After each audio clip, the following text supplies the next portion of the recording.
फौजी फर्टिलाइजर ने मई 2024 में अपना जो प्रीवियस ऑल टाइम हाई था 140 रुपए का, उसको ब्रेक किया और उसके बाद से जो इसने एक रैली का आगाज किया और आज की तारीख में ये 390 रुपए के ऊपर आके खड़ा हुआ हुआ है। हमारी आज की डिस्कशन फौजी फर्टिलाइजर कंपनी के बारे में है।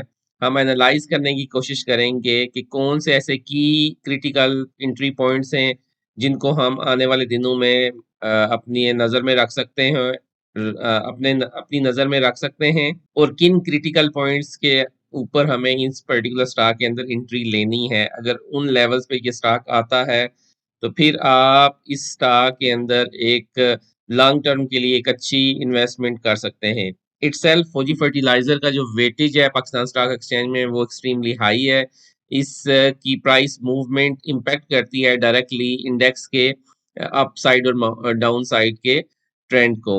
तो अभी की तारीख में, आज की तारीख में क्या हो रहा है, इस स्टॉक ने जो अपनी रैली का आगाज किया था, मैंने आपको बताया मई 2024 में 140 रुपए का जो ऑल टाइम हाई ब्रेक किया, उसके बाद इसने 432 रुपए का हाई लगाने के बाद अभी ये एक करेक्शन के फेज से गुजर रहा है।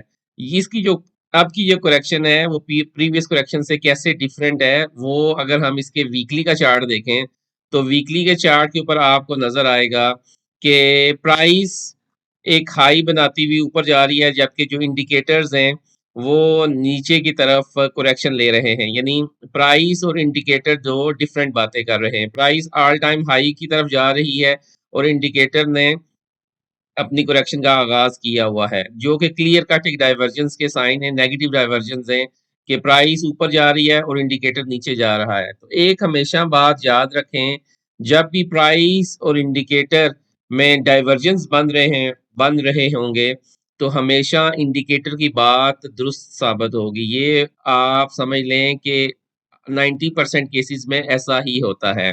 तो आप देखेंगे कि एमएससीडी में भी डाइवर्जेंस बन रहे हैं, आरएसआई में भी डाइवर्जेंस बन रहे हैं और प्राइस भी एक जगह आके ऊपर रुकी हुई है, एक जगह के ऊपर आके ठहर गई है प्राइस ना।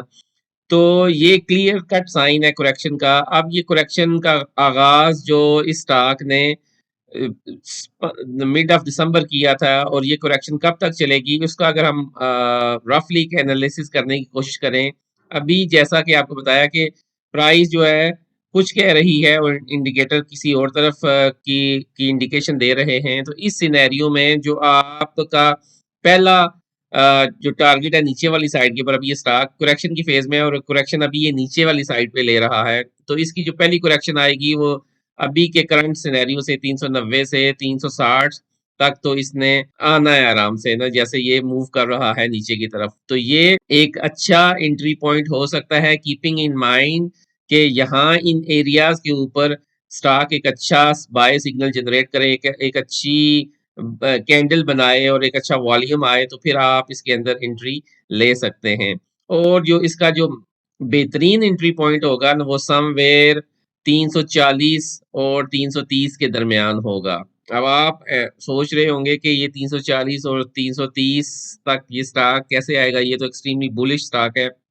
एनालिसिस कुछ इस तरह का बन रहा है कि जो प्राइस का बिहेवियर है और अभी तक स्टॉक ने कुछ इस तरह की करेक्शन नहीं ली, तो मोस्ट लाइकली जो आपका इनिशियल करेक्शन फेज है, अगर ये 360 रुपए पे कंप्लीट नहीं करता तो फिर ये नीचे वाली साइड 340, 342 और 330 के दरमियान अगर ये स्टॉक आपको मिलता है, अच्छी प्राइस है इस स्टॉक की और ये अप साइड पे एक अच्छी मूव आगे कंटिन्यू करेगा। इसकी करेक्शन अभी तक अगर आप इस स्टॉक को देखें, कहीं भी एक बड़ी करेक्शन हुई नहीं। ये स्टॉक कंटिन्यूअसली एक ट्रेंड को कंटिन्यू किए हुए है, जो बुलिश ट्रेंड है और कंटिन्यूअसली अप साइड के ऊपर ये रह रहा है। अगर आप एक इसकी simple straight way trend line भी ड्रा करें तो आप इसकी ट्रेंड लाइन यहाँ से ड्रा करते हुए जाते हैं ऊपर, जस्ट अगर हम इसी को बना लें रेफरेंस, ये जो अभी का सिनेरियो बना हुआ है, तो उस हिसाब से भी ये मोस्ट लाइकली इन्हीं एरियाज के आसपास आती हुई नजर आ रही है। ये 331 332 का जो एरिया मैं आपको बता रहा हूँ, इन्हीं के अराउंड ही इसने अपनी करेक्शन को कंप्लीट करना है, क्योंकि अभी तक क्या होता रहा है कि ये अपनी ट्रेंड लाइन के साथ साथ स्टॉक मूव होते हुए जा रहे थे। ये स्टॉक ऊपर गया, दोबारा इसने इस ट्रेंड लाइन इधर इस पर्टिकुलर पॉइंट के ऊपर सपोर्ट ली, फिर ऊपर गया, फिर नीचे आया, फिर इसी ट्रेंड लाइन के आस-पास होते हुए फिर ये ऊपर गया है। तो अब ये क्या हो गया कि इसका ट्रेंड का जो एक मोमेंटम है वो इस डायरेक्शन में है और प्राइस इधर इतने दूर चली गई है, तो सूनर और लेटर जो है वो प्राइस को इसी ट्रेंड के आस-पास कहीं आना है। तो वो उसी सूरत में आएगा कि जब ये प्राइस यहाँ खड़ी हो जाएगी, वो अपना टाइम यहाँ गुज़ारेगी, तो ये एक टाइम वाइज़ करेक्शन करेगी।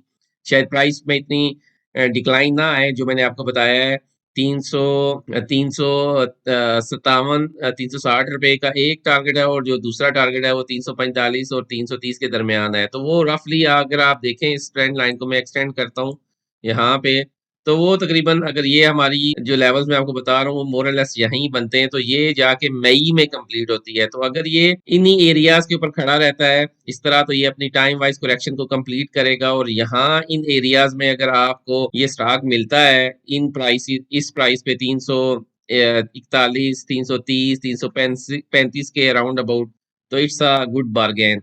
और अप साइड पे अगर ये इन लेवल्स को ब्रेक करता है, 418 के लेवल को ब्रेक करता है, तो फिर ये ऊपर वाली साइड पे जो इसका पहला टारगेट होगा वही ₹434 का और उसके बाद अगर इन लेवल्स को ब्रेक करता है तो फिर ऊपर की तरफ ये सफ़र अपना जारी रखेगा। तो ये 2 सिनेरियोज़ हैं इस पर्टिकुलर स्टॉक के अंदर, हाइली बुलिश स्टॉक है, इसका वेटेज पाकिस्तान स्टॉक एक्सचेंज में बहुत अच्छा है। तो ये कुछ एंट्री पॉइंट्स हैं जो आप फ्यूचर में मद्देनज़र रख सकते हैं क्योंकि आपने ये पीछे वाली सारी रैली को मिस किया हुआ है, तो ये एक लेवल ऐसा बन सकता है जिसके जहाँ आप एंट्री इस पर्टिकुलर स्टॉक के अंदर ले सकते हैं। एक रिक्वेस्ट है आपसे कि आप हमारा चैनल काफ़ी बड़ी तादाद में देख रहे हैं, तो आप एट लीस्ट हमारे चैनल को सब्सक्राइब कर देंगे। हमारे जो एनालिसिस है उसके ऊपर अगर आप कमेंट करेंगे तो हमें आपके फीडबैक का अंदाज़ा होगा कि आप को किन और पर्टिकुलर स्टॉक्स के बारे में जानना है या हमारे एनालिसिस आपको कैसे लग रहे हैं। तो वो हमें एक फीडबैक मिलता रहेगा ताकि हम भी कंटीन्यूअसली अपने आप को इम्प्रूव करें और अपने आप में और अपने एनालिसिस में बेहतरी लेके आएँ। तो ये एक रिक्वेस्ट है आपसे कि आप हमारे चैनल को लाइक करें, सब्सक्राइब करें और शेयर करें दोस्तों के साथ ताकि हमें एक वो मोटिवेशन मिलती रहे और हम आपके लिए एक अच्छा कंटेंट बनाते रहें। तो इसी के साथ हम अपनी डिस्कशन को कंक्लूड करते हैं। अल्लाह ताला आपका और हमारा हामी और नासिर हो। अस्सलाम वालेकुम व रहमतुल्लाहि व बरकातुहू।